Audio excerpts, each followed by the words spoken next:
I've had more trouble getting into Heathrow than I have into Iraq, which just sounds mad, but it's true. Old bit, you know? Wave like that. Old messages. So we're fucking off now. We're gonna get a taxi somewhere else.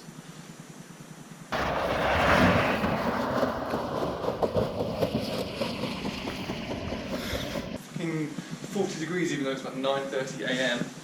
But I spotted a sign for a hotel. I think it's like the only hotel on this godforsaken street, and it's really nice. The guy who works here is insanely nice. He's like, do you need anything for tomorrow, taxis, which we do. Yeah, if you're used to like backpacking around like Thailand and Vietnam, it's just what you need. Yeah, it's similar to that. It was 2 beds, it was Wi-Fi, it was a nice bathroom. So that's all you need. Perfect for one night. And it was an oasis because we were like running around for maybe an hour and a half. Yeah. And it was just a blissful thing to see. Or yeah, also if you're visiting Rwandas, I don't know how you say it, because it is really nice, amazing canyons, really easy to walk to everything. But if you do go there, like maps didn't really work for us with hotels. So yeah, we used an app called Maps.me, which is kind of like an offline Google Maps. A lot of the time it's very good. It is really useful for some things, but for other things it's a right pain in the arse. Yeah. For hotels that don't exist, happened to us quite a few times. Roads that have been blocked off by a military checkpoint or a massive wall they just built, or they built something in the middle of the road. It's not up to date. It seems like a pretty cool town though, so we're going to go and check it out and hopefully do a bit of canyoning. So he walks around Rwanda's, which is a really cool little quaint town. I quite liked it. Yeah. It kind of felt like the real Iraq, if that makes sense. Yeah. It was just like, you know. Scenery was amazing. Scenery was amazing. Every street you go down, you've got the backdrop of the mountains, and some streets go down really sharply, like in San Francisco. It's a cool place. But everyone seems really friendly here. It's bloody hot. It's just hot, yeah. I read that it would be like 3 degrees colder in the mountains, but I swear it's hotter. I swear. But you don't really get much shade. When you're in Erbil, it's tall buildings. So yeah, wear a hat. Don't be like me. And don't wear it backwards like me. Don't wear it backwards.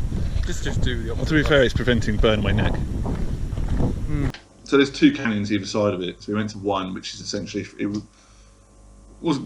didn't take too long to get there, but we had to like walk through someone's backyard essentially. Yeah. We're wandering around this wonderful little quaint village of Rwanda's, and as I said earlier, it's absolutely in the middle of buttfuck nowhere, but beautiful scenery. Absolutely beautiful. Let's get this vista here. You can't really see it behind the houses, but there's just the most amazing canyon right there. Everyone's really friendly. Everyone's saying hi. So we've just walked through someone's farm to try and get to a viewpoint for this gorge, and hopefully he doesn't notice we're here because he might shoot us. But it is a fantastic view. And then there was this older dude who was kind of hanging around the hotel. He had a white car and he basically drove us anywhere he wanted. Pretty cheaply as well. Really well priced. So he said he was going to take us to Dohuk the next day, but for that day he took us to the Jelly Alley waterfall. Yeah. Jerry Alley waterfall, which is pretty cool.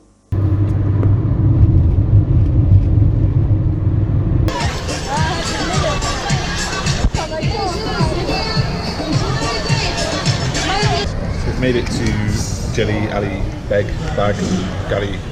Jerry Halliwell's house. Just having some soup. It's mental. It's essentially I don't know what you call it, a market town that's been flooded. That's the coolest bit about those places. Those 2 waterfalls is itself. It's essentially like a little village or market stalls. Yeah. That are just submerged in water. So for that kind of novelty aspect, it's probably worth going. It's a pretty cool waterfall as well. It's pretty big. Yeah, you can rent boats and stuff. Very busy though. Yeah, when we got there, it was crowded. It was really crowded. We had pretty good food there. Yeah, but again, we had the menu problem where we came in and said, "Can we have a menu?" and it was like a no. A lot of restaurants we just ended up getting kebabs because that's the only thing. Is there anything that they would say that you understood what they're saying? They're like, "Oh, kebab," and you go, "Oh, yeah." So we've ended up having way too many kebabs on this trip.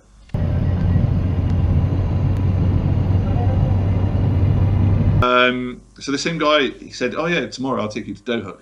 So we packed our shit, got downstairs, and we were kind of just waiting around for a bit.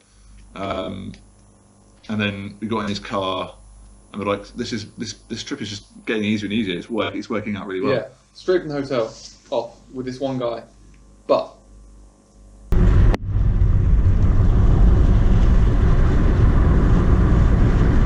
But that's where he took us to the like taxi terminal, and we were like, oh okay, so there's a taxi terminal here, just like when we went from Erbil to Rwanda. That's fine. Really couldn't communicate with the taxi drivers at all. I mean, they could understand Dohuk, but when they said stuff to us, I wasn't getting it. He was saying something about Accra, and I knew that was a town on the way, so I thought maybe he meant we're going via Accra or we're dropping this. No, because another guy got in the front. Yeah, there was another guy in the front who I presume. Well, no, he did go to Accra because he got out. Didn't Yeah. he? So I think he was saying, "Oh, we're going to Accra with this guy, and then you just get a taxi from Accra to Dohuk." Well, that's what ended up happening. But at this point, we had no idea. Yeah, we just thought, oh, is he going to drop this guy off in Accra, and then we're going to keep going? Yeah. Or what's Well, that's what I assumed was happening. That's what I thought. Now, this is where we probably should stress. There's two ways to get to Dohuk from Rwanda's or from Saran, where we were at the time. Yeah. One goes straight through Mosul, and the other one goes over the top through the mountains. Doesn't. That's the key. Yeah. It doesn't go One through Mosul. doesn't go through Mosul.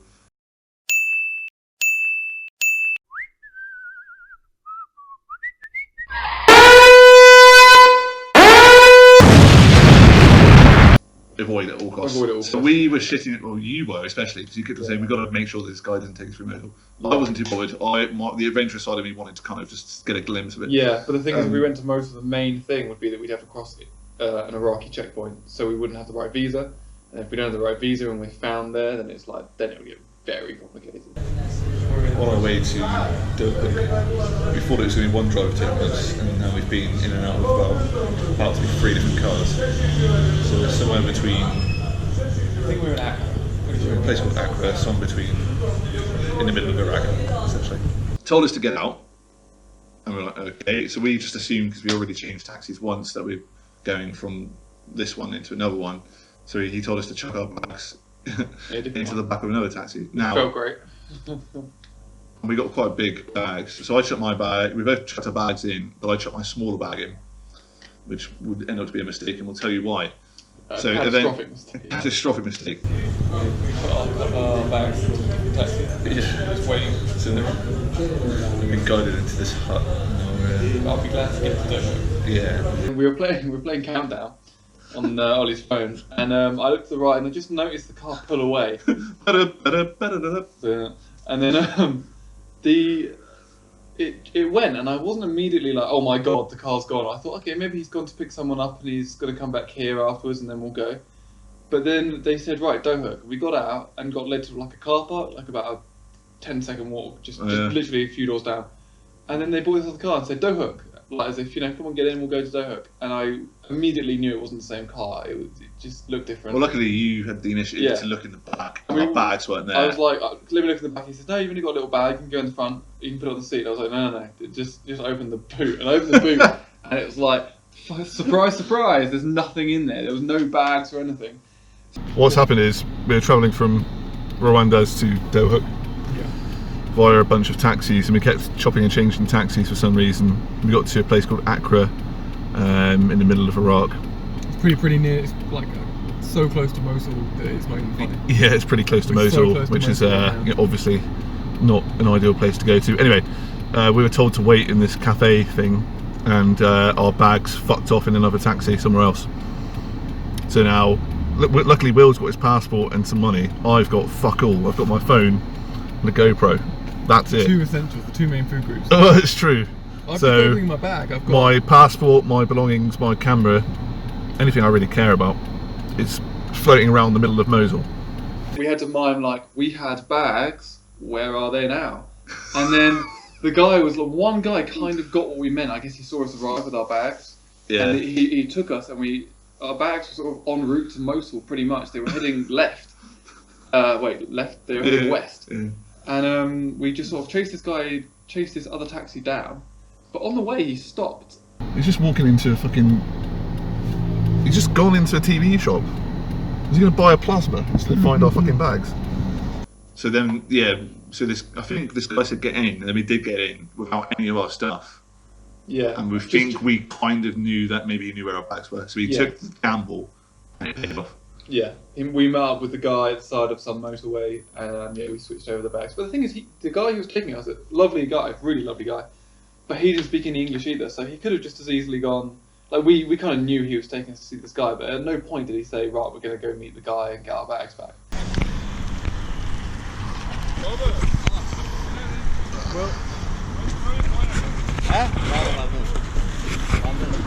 Happy days. We go?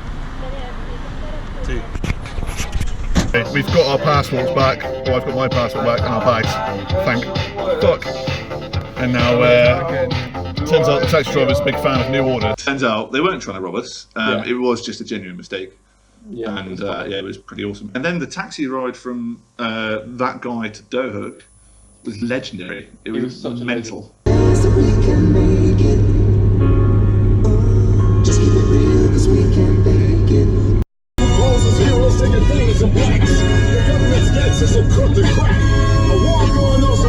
Must make your own shoes.